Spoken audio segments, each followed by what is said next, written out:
इस कार्यक्रम के पुण्यार्चक हैं श्री वर्धमान श्वेतांबर स्थानकवासी जैन श्रावक संघ ट्रस्ट, उपाध्याय प्रवर प्रवीण ऋषि चातुर्मास समिति। परम श्रद्धेय पूज्य गुरुदेव के चरणों में कोटिश वंदना। विराजमान स्नेही से तीर्थेश श्री महाराज साहब प्रभु महावीर के प्रति असीम आस्था रखने वाले श्रद्धालुगण, जम्बू स्वामी भगवान महावीर के इस शासन के जिनके आधार पर सब कुछ हमको मिला है,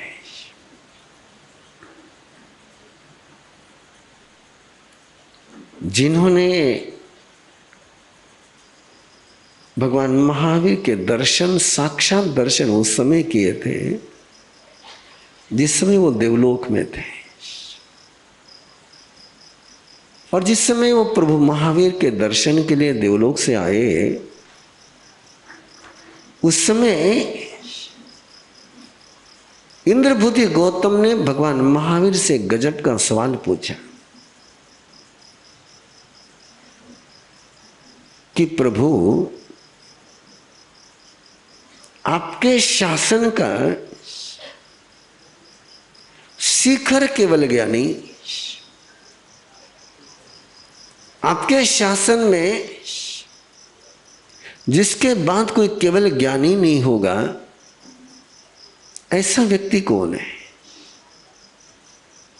इंद्रभूति गौतम के सवाल पर सवाल मत करना है।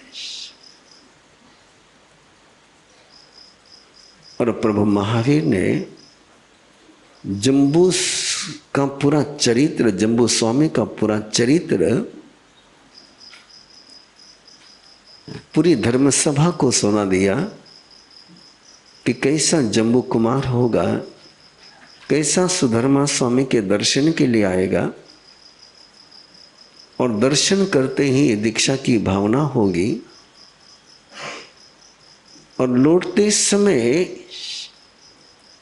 प्रवेश द्वार, नगर के प्रवेश द्वार में एक 7 फीट पर जम्बू है और शिला नीचे गिरती है, और जम्बू के मन में एक भूकंप आता है, यदि 7 कदम में आगे होता तो मेरा दीक्षा लेने का मन मौत के मुंह में चला जाता है। और दीक्षा लेने का तय उस समय किया है जिस समय नगरी के 8 धनाढ्य श्रीमंत सुंदरतम कन्याओं के साथ सगाई हो चुकी, रिंग सेरेमनी हो चुकी है। रिंग सेरेमनी होने के बाद दीक्षा लेने का तय किया है,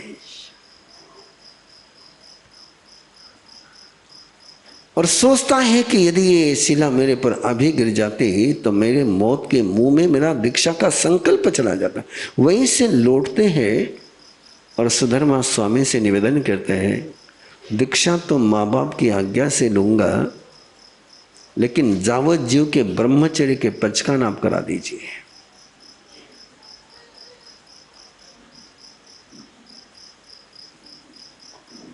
यदि कोई व्यक्ति जावजीव के पचखान ले ले तो माँ बाप के पास दीक्षा का परमिशन देने का ना कोई ऑप्शन बचेगा क्या है? हम लोग गली निकालते हैं सुविधा के लिए, और जम्बू स्वामी ने गली निकाली साधना के लिए कि माँ बाप के बिना आज्ञा के दीक्षा नहीं हो सकती है, लेकिन माँ बाप के बिना आज्ञा के मैं जावजीव के ब्रह्मचर्य के पचकान ले सकता हूं। और ब्रह्मचर्य के पचकान ले लिए तो माँ बाप के साथ परमिशन के देने वाला कुछ बचेगा ही नहीं। क्या सोच है जम्बू कुमार का है? और ब्रह्मचर्य के पचकान लेकर के जब घर पर पहुंचते, माँ बाप को कहते हैं कि मुझे दीक्षा लेनी है, मैंने जब ब्रह्मचर्य के पचकान लेकर के आया हूं। माँ बाप कहते, भैया 8 के साथ तेरा रिश्ता तय किया है, शादी करनी है, मैंने वचन दिया है शादी का, मेरा वचन नहीं टूटना चाहिए। जम्बू कुमार कहते मैंने वचन दिया ब्रह्मचर्य का, मां बाप कहते मैंने वचन दिया शादी का। जम्बू कुमार कहते ठीक है, तुम्हारा शादी का वचन है, पूरा कर लो, इवेंट करना है कर लो, लाइफ जीने की नहीं जीनी मेरा निर्णय है। और माँ बाप ने बहुत सुंदर बात कही, उनकी परमिशन मिल गई तुझे तो तू दीक्षा ले सकता है। किनकी परमिशन? जिनके साथ तू आज फेरे लेगा उनकी परमिशन मिली तो दीक्षा तू ले सकता है। किसको कहते हैं प्रीत और किसको कहते हैं प्रीत की रीत? उठ 8 कन्याओं के पास मैसेज जाता है कि जम्बू कुमार ने ब्रह्मचर्य के पचकान लिए हैं और दीक्षा लेना पक्का है। आज के जमाने में यदि ऐसा हो जाए तो लड़की उस लड़के के साथ शादी करने के लिए तैयार होगी क्या?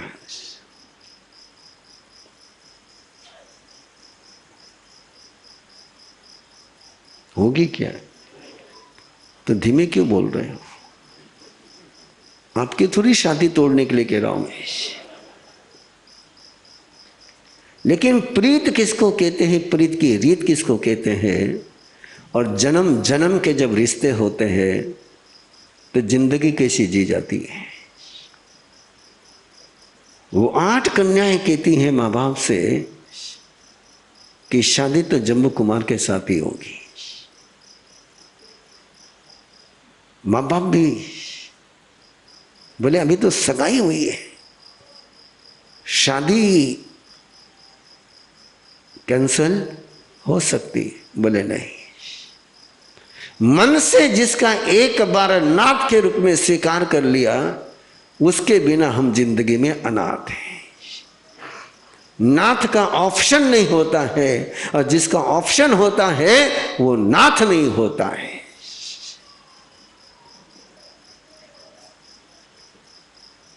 क्या बोलेंगे माँ बाप? और शादी हो जाती है और शादी की सुहाग रात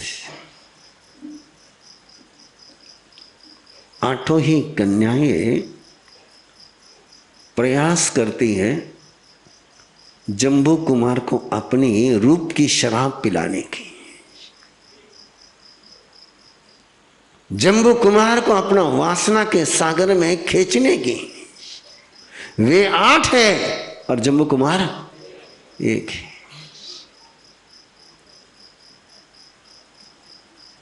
तुम तो 1 से भी पार नहीं पा रहे हो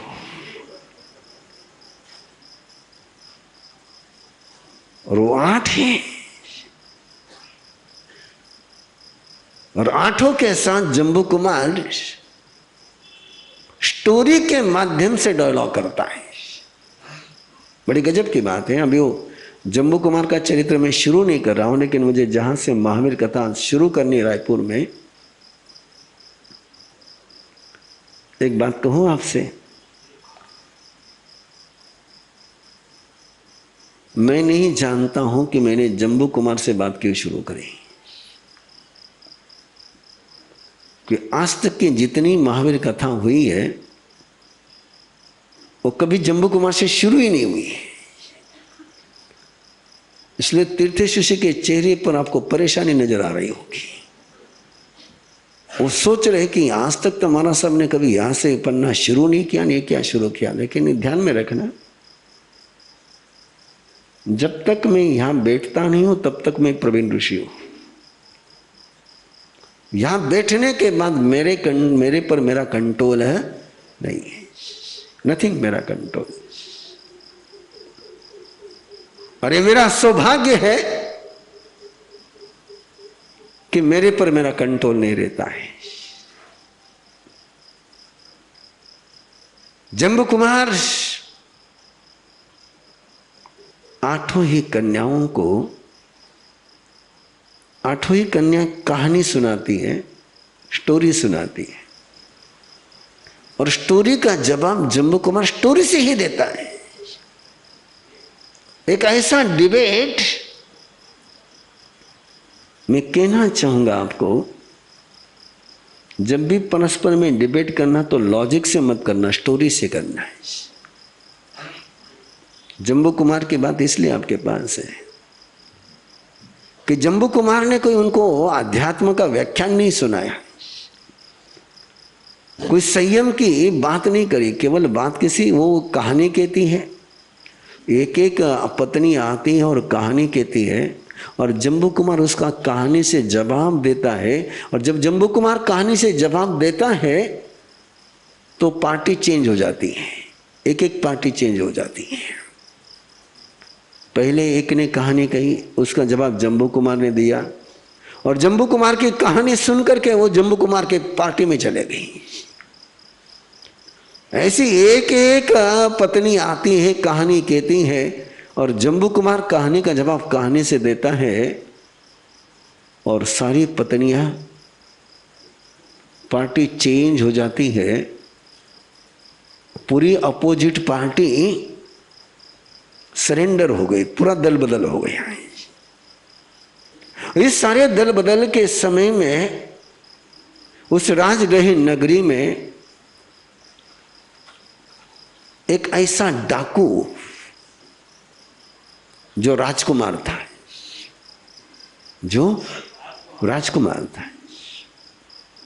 लेकिन सोहबत के कारण से आउट ऑफ वे गया। तो माँ बाप ने तय किया कि जो हमारी कुल की मर्यादा नहीं निभाता है उसको हमारे कुल में रहने का अधिकार नहीं है। घर का प्रोटोकॉल नहीं तो घर नहीं। बड़ा बेटा था, लेकिन राजा ने कहा निकल जाए। निकल गया और डाकुओं का दल बनाया, बहुत बड़ी गैंग बनाई, 500 मेंबर गैंग थे, 500 डाकुओं का दल, और उसका चीफ, उसका नाम प्रभव।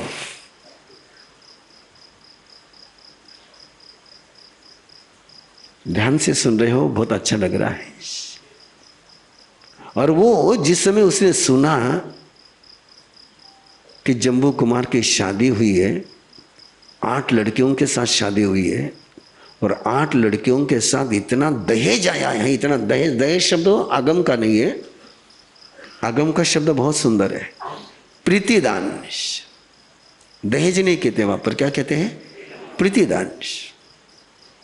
आगम में कन्यादान शब्द नहीं है, आगम में कन्यादान शब्द नहीं है, आगम में शब्द है पी दानम दलई।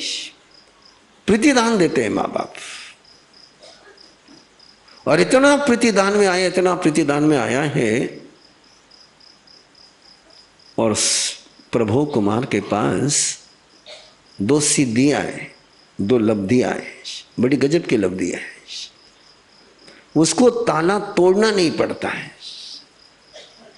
वो ऐसा मंत्र बोलता कि ताले खुल जाते। मैं सोचता हूं मेरे पास भी वो विद्या आ जाए तो मैं तुम्हारे दिल के ताले तो खोल दूं।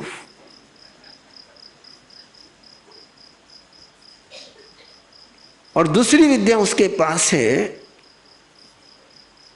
बड़ी गजब की, वो विद्या मुझे नहीं चाहिए। वो उस विद्या मेरे पास आई तो भी तुम्हारे पर प्रयोग नहीं करूंगा। वो जिसको चाहे उसको उस मंत्र के बल पर गहरी नींद सुला देता है। ऐसा सुला देता, ऐसा सुला देता कि उसको कुछ पता ही नहीं चलता, और फिर सारा माल लेकर के निकल जाता है। और वो प्रभु अपने 500 साथियों के साथ ऋषभदेव सेठ के घर पर डाका डालने के लिए आया है। डाका उसका जो है वो कृष्ण लेशा का नहीं, शुक्ल लेशा का है। आगे चल करके आपको बात क्लियर हो जाएगी। भगवान महावीर फरमाते हैं किसी साधु की भी कृष्ण लेशा हो सकती है। किसकी? और किसी डाकू को भी शुक्ल लेशा हो सकती है। डाकू डाका डालने वाला भी ऐसा हो सकता है कि उसके लेशा शुक्ल लेशा हो, और पट्टे पर बैठने वाला ओगा लेकर के चलने वाला भी ऐसा हो सकता है कि उसकी कृष्ण लेशा हो। प्रभु कुमार डाकू है पर लेशा शुक्ल लेशा है। बात गले उतर रही नहीं उतर रही, नहीं उतर रही, नहीं उतर रही, उतार लो। आगे डिटेल बताऊंगा, इसलिए बताऊंगा कि आप भी बिजनेस करते हुए शुक्ल लेशा कर सकते हो, आप भी रसोई करते हुए शुक्ल लेशा में रह सकती हो। यदि भगवान महावीर किसी डाकू को शुक्ल लेशा में रहने का फरमान दे सकते हैं तो आपको तो शुक्ल लेशा में रहने में दिक्कत ही क्या है। और एक बार आप शुक्ल लेशा में पहुंच गए कि दुर्भाग्य सौभाग्य बन जाता है। मैं आगे बात करूंगा, लेकिन अभी केवल इतना वाक्य याद रखें। उस डाकू की लेशा कौन सी है? कौन सी लेशा है? पक्का याद रखना है। और शुक्ल लेशा में डाका डालने के लिए गया है। शुक्ल लेशा की पहचान बता दो जिससे आपको परेशानी नहीं होगी। शुक्ल लेशा अपना काम करती है, शुक्ल लेशा वाला व्यक्ति अपना काम करता है लेकिन दूसरों को बिना पीड़ा दिए करता है। शुक्ल लेशा की सिंपल पहचान है कि मैं दूसरों को बिना पीड़ा दिए जो मुझे लेना है ले लूंगा। और कृष्ण लेशा वाला जीव लेता 1 पैसा है और पीड़ा देता है 100 करोड़ की। कृष्ण लेशा वाला जीव किसको कहते हैं? लेता और पीड़ा 100 करोड़ की, उसको कृष्ण लेशा वाला जीव कहते हैं। वो शुक्ल लेशा वाला जीव डाका डालने के लिए गया है और शुक्ल लेशा का होने के कारण से वो जम्बू कुमार की और पत्नियों का चली हुई कहानियां सुनता है। क्या सुनता है? इस कार्यक्रम के पुण्यार्चक हैं श्री वर्धमान श्वेतांबर स्थानकवासी जैन श्रावक संघ ट्रस्ट, उपाध्याय प्रवर प्रवीण ऋषि चातुर्मास समिति, महावीर भवन इंदौर।